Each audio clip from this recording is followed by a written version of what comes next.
Hello guys, இன்றைக்கி நம்ம ஒரு பாசிப்பயிறு தோசை எப்படி செய்யலான்றது பார்க்கலாமா? இது ரொம்பவே ஹெல்த்தியும் கூட. பாசிப்பயிறு பிடிக்காதவங்களுக்கு கூட இந்த மாதிரி தோசை செஞ்சு கொடுத்தா ரொம்பவே விரும்பி சாப்பிடுவாங்க. கண்டிப்பாக ட்ரை பண்ணி பாருங்கள். ஒரு கிளாஸ் பாசிப்பயிறு கூட 2 கிளாஸ் பச்சரிசி போட்டுட்டு அது கூட ஒரு 1/2 டீஸ்பூன் வெந்தயம் சேர்த்துட்டு நல்லா 3 to 4 டைம்ஸ் வாஷ் பண்ணி எடுத்துக்கோங்க. இப்போ அதை ஒரு 8 மணி நேரம் ஊற வச்சுக்கலாம். 8 மணி நேரம் கழிச்சு ஊற வச்சிருந்த பச்சரிசி பாசிப்பயிறு கூட ஒரு வெங்காயத்தை அரிஞ்சு வச்சிருக்கேன். காரத்துக்கு தகுந்த மாதிரி பச்சை மிளகாய் எடுத்துக்கோங்க. ஒரு சின்ன துண்டு இஞ்சி, கூடவே கொஞ்சமாக சாதம், கொஞ்சமாக கருவேப்பிலை, கொஞ்சமாக கொத்தமல்லி, ஒரு ஸ்பூன் சீரகம், எல்லாத்தையுமே ஒரு மிக்சர் ஜாரில் போட்டு நல்லா பேஸ்ட் மாதிரி அடிச்சு எடுத்துக்கோங்க. ஒரு ஸ்பூன் முழு மிளகு சேர்த்துக்கோங்க. அப்படி முழு மிளகு இல்லைன்னா பெப்பர் பொடி சேர்த்துட்டும் கூட ஆட்டிக்கலாம். இப்போ மாவோட பதத்துக்கு தண்ணி ஊற்றி ஆட்டி எடுத்துக்கலாம். பார்த்து அதுக்கு தகுந்த மாதிரி தண்ணி ஊற்றிக்கோங்க. இப்போ அரைச்சி வச்சிருந்த பேஸ்ட்டை வேற ஒரு பாத்திரத்துக்கு மாற்றிக்கோங்க. ட்ரான்ஸ்ஃபர் பண்ணதுக்கு அப்புறமா ஒரு கரண்டி வச்சு நல்லா அந்த மாவை கலக்கி விட்டுக்கோங்க.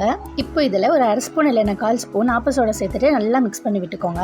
நெக்ஸ்ட் அடுப்பில் தண்ணியை நல்லா கொதிக்க வச்சு எடுத்துக்கோங்க. இது எதுக்குன்னா மாவு நல்லா பொங்கி வர்றதுக்காக. இப்போ ஒரு பாத்திரம் எடுத்துட்டு அது கடியில் நம்ம சூடு பண்ணி வச்சிருந்த தண்ணி ஊற்றிட்டு அந்த தண்ணிக்கு மேலே ஆட்டி வச்சிருந்த மாவை வச்சு அந்த மாவுக்கு மேலே ஒரு பாத்திரத்தில் நல்லா கொதிச்ச தண்ணி வச்சுக்கோங்க. இப்படி வச்சா காலையில் எந்திரிக்கிறதுக்குள்ள மாவு நல்லா பொங்கி வந்திருக்கும். சுடுறதுக்கு முன்னாடி தேவையான அளவு மாவு எடுத்து அதுக்கு தேவையான அளவு உப்பு சேர்த்துக்கோங்க. இதில் இப்போ எண்ணெய் ஊற்றி இந்த மாதிரி தோசை சுட்டு சாப்பிட்டு பாருங்க. உண்மையாலுமே டேஸ்ட் வேறு லெவலில் இருக்குங்க.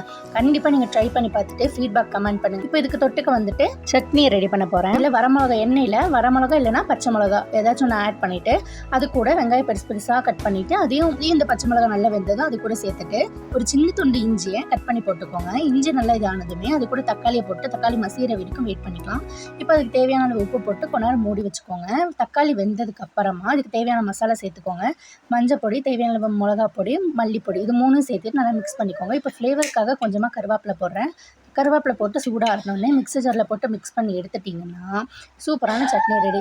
இந்த தோசைக்கு பக்காவாக இருக்குங்க. தாளிப்பு வேணா தாளிச்சுக்கலாம், இல்லைன்னா இப்படியே கூட சாப்பிட்டுக்கலாம். இப்போ இதை ட்ரை பண்ணி பார்த்துட்டு ஃபீட்பேக் கமெண்ட் பண்ணுங்கள். இன்னொரு புது வீடியோ நாளைக்கு உங்களை வந்து பார்க்குறேன். Tata, bye bye.